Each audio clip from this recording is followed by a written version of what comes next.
freaks. Welcome to my review of episode 10 of American Horror Story Roanoke.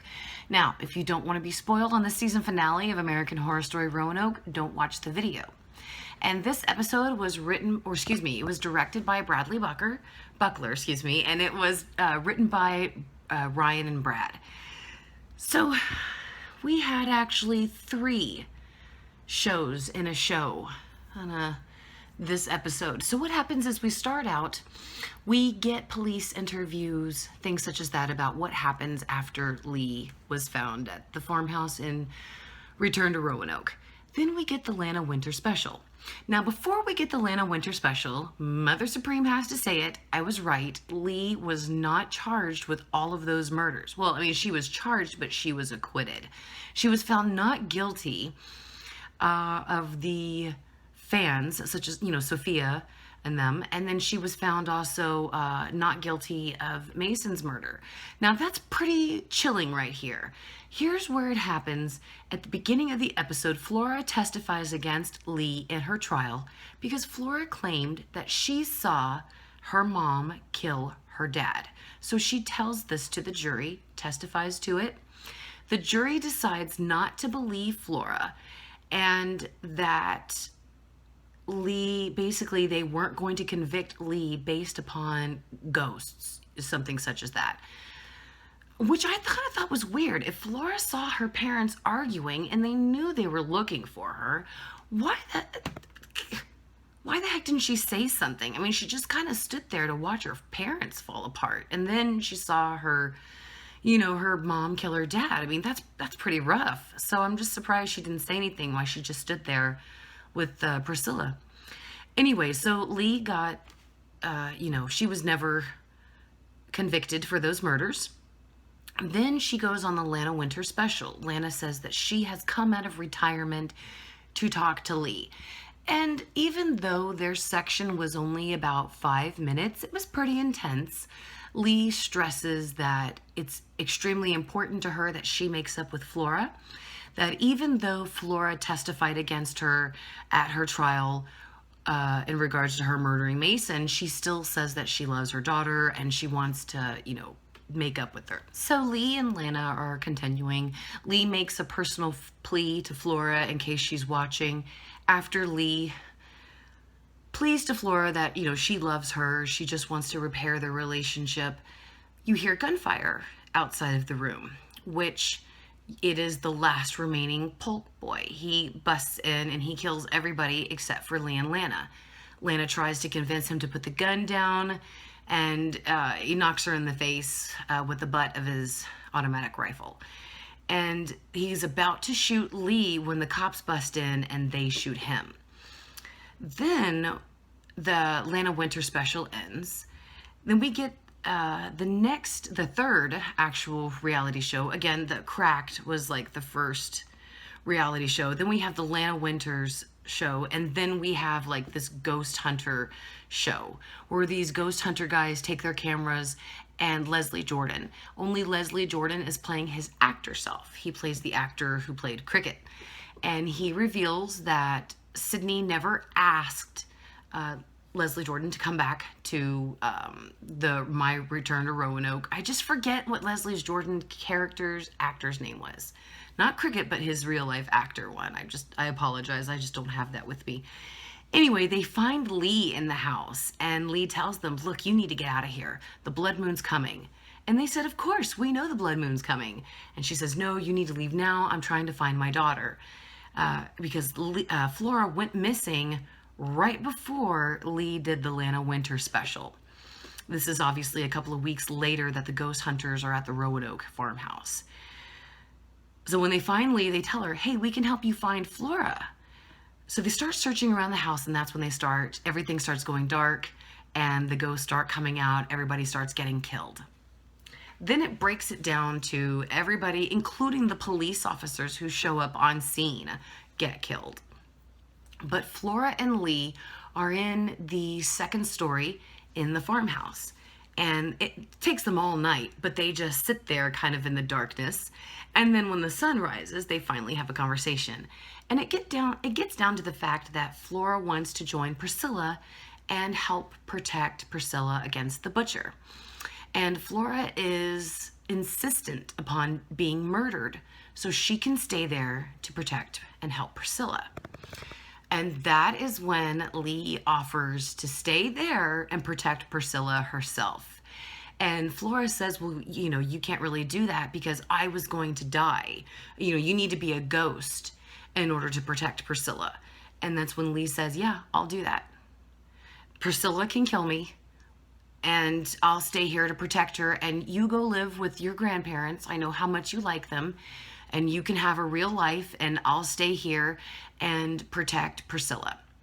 And so Flora says something about never seeing her mom again or something like that, but that's when Lee tells her, look, you can come back here and visit me when it's not the blood moon and you won't be killed by the spirits, which is ultimately what they do.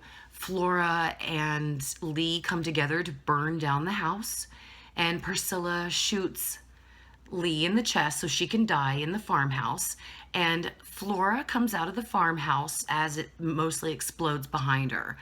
So Lee is now a ghost of the Roanoke colony now, unfortunately, just like all of them. And Flora is the lone survivor. And when Flora was in the police car, the farmhouse was in flames, and Lee was holding Priscilla's hand, and she waved bye-bye to Flora. I mean, just even thinking about it now, it really, truly makes me want to cry again because I was bawling my eyes out. I would have done the same thing.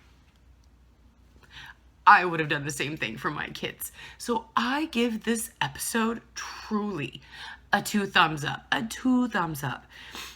I know a lot of people probably didn't like that ending, but I have to say, I have never cried like this during American Horror Story, only when Liz and Tristan were reunited and the season finale. And then, of course, when Miss Evers saw her boy being taken from her on Halloween, when she was watching his little face in the car when it was driving away from her. My heart literally broke into a million pieces, and I bawled my eyes out at that part.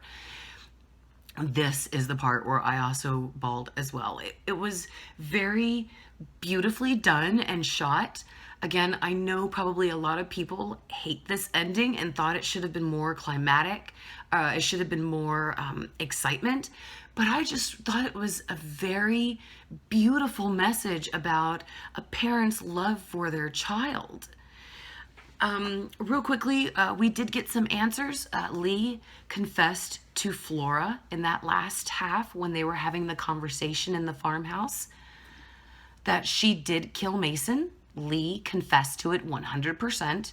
She did do it. And which kind of reminds me that, the way that Mason was found in My Roanoke Nightmare was not the way that the fans found, Mason's burned spot. So the show embellished certain facts in order to make their show more successful. So obviously some storylines we're not going to get the answer to because they were just an embellishment of Sydney and the production company.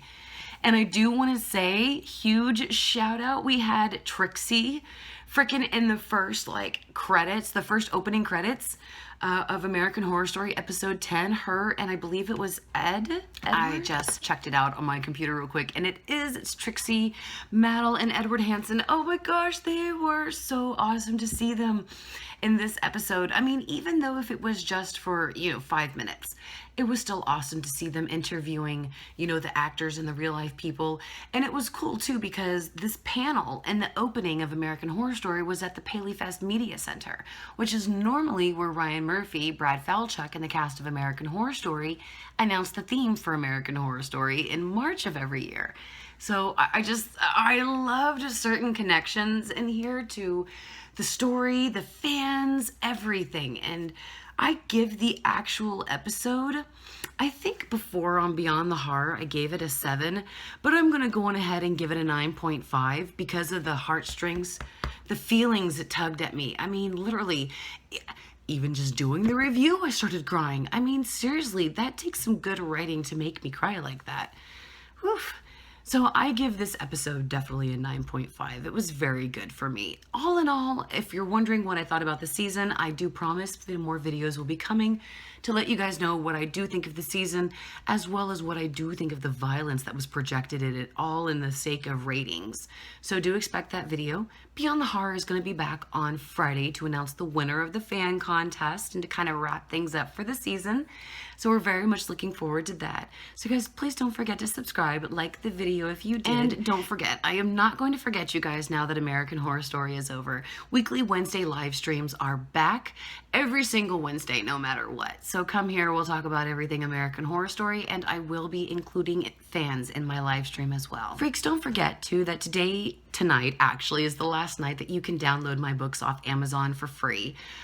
You do not need a Kindle in order to download them. They will download to any electronic device. The links are in the description, as well as the petition to make Mary a writer for American Horror Story. Sign the petition, download the books. Books are only good for tonight, so you do need to do it tonight, November 16th, before 2 a.m. November 17th, if that makes sense. So that's it for the video, guys. Lana Winters is still alive. She may have took that hard shot to the face with the butt of a gun, but that woman came back strong and even more beautiful. That woman is a freaking reckoning. I gotta tell you, she is a reckoning. Anyway, so thank you so much, guys, for supporting me through this entire season, watching the videos, liking them, commenting, and everything. Love you all so much, and this was a really great season. I'm very happy that we all went through it together.